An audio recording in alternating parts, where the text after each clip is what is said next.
Hey guys, so this is Mr. Stark, and I wanted to go over, introduction to PLCs and how useful and fun they could actually be.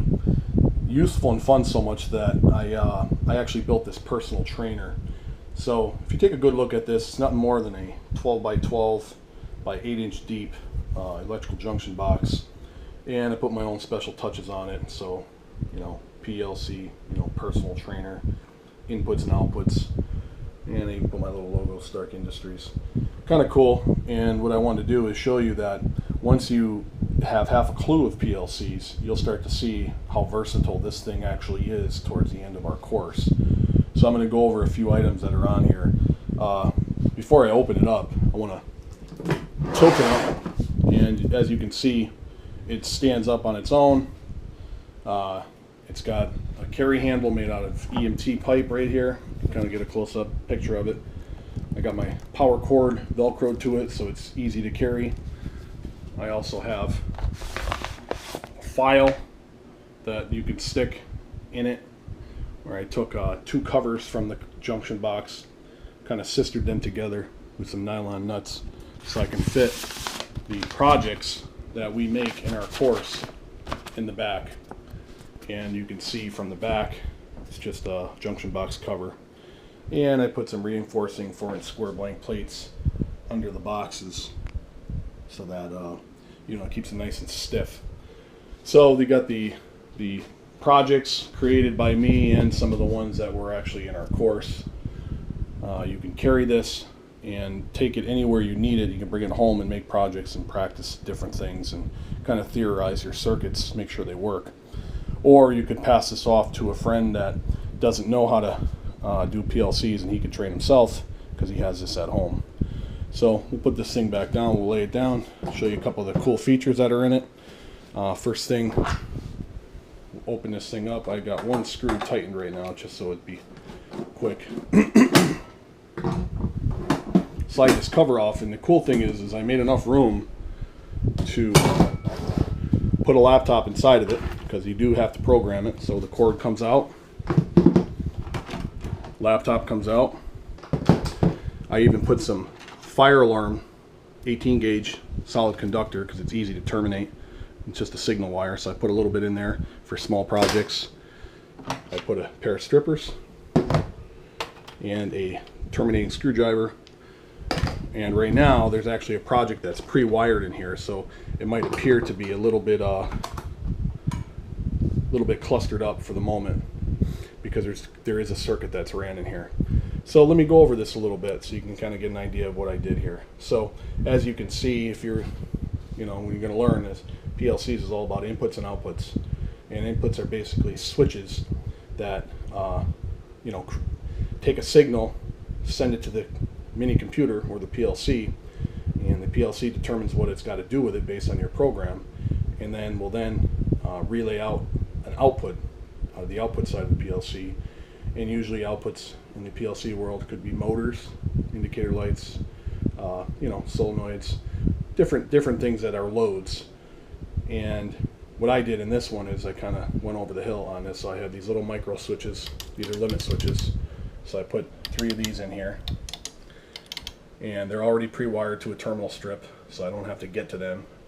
I got a 12 volt DC power supply.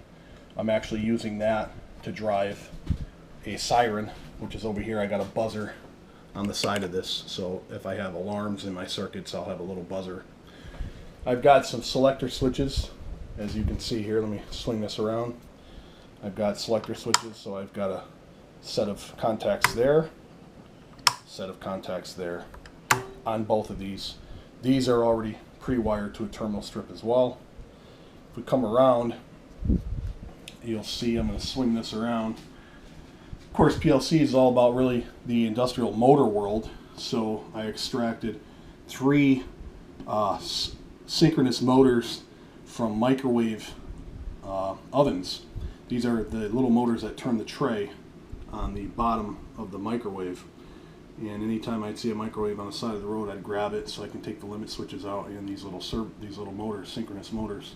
And these are cool because I've actually got 3 motors, and the shaft spins nice and slow on these, So what I did was I stuck the shaft outside the box, and you can see I got them labeled as which motors.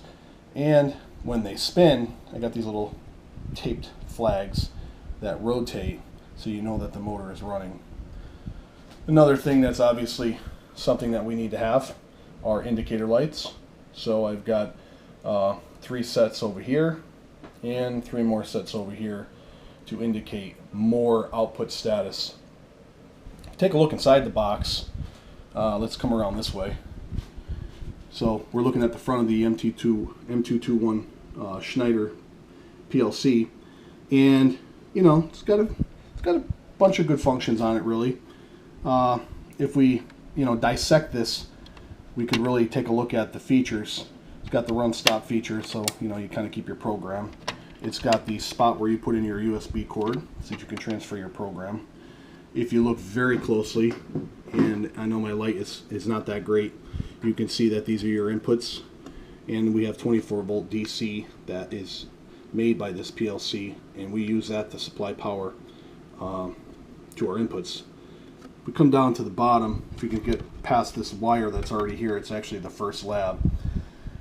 You can see that I already have the inputs pre-wired to a terminal strip over here. You can see input 24 volt DC, and it starts off with 0, and of course we got 1, 2, 3, 4, 5, 6, 7, 8, 9 inputs, because 0 counts as 1.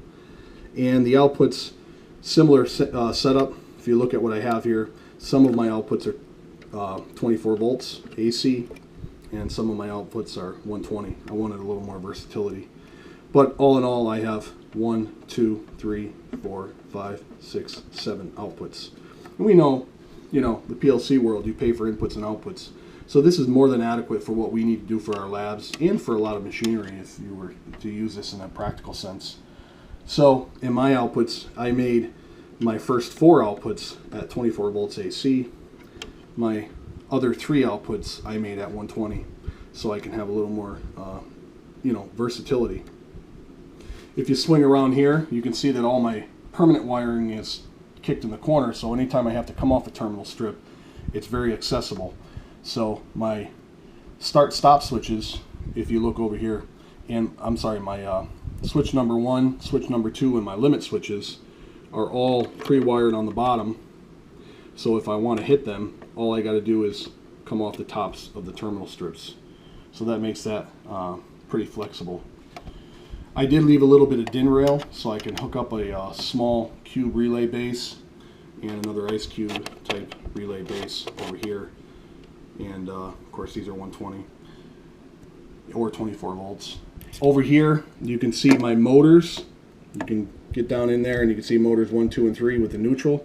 So if I want to pick up that output, this is really accessible from the top as well. So I can pick up those. Those are pre-wired to the top, so I don't have to get into those.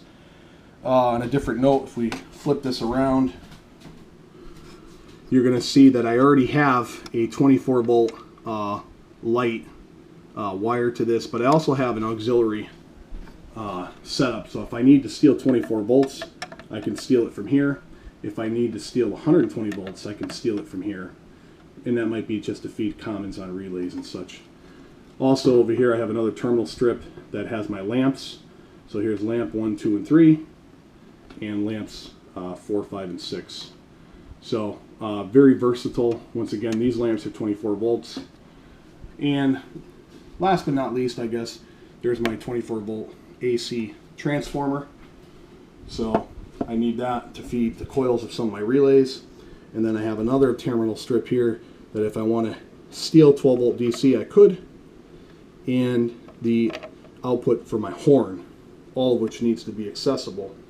So right now, the first project that's actually wired in here, if you took a look, is the first project that's in our lab, which is just an open start button, normally open, no holding contact yet, because we're rebuilding some of our motor control labs.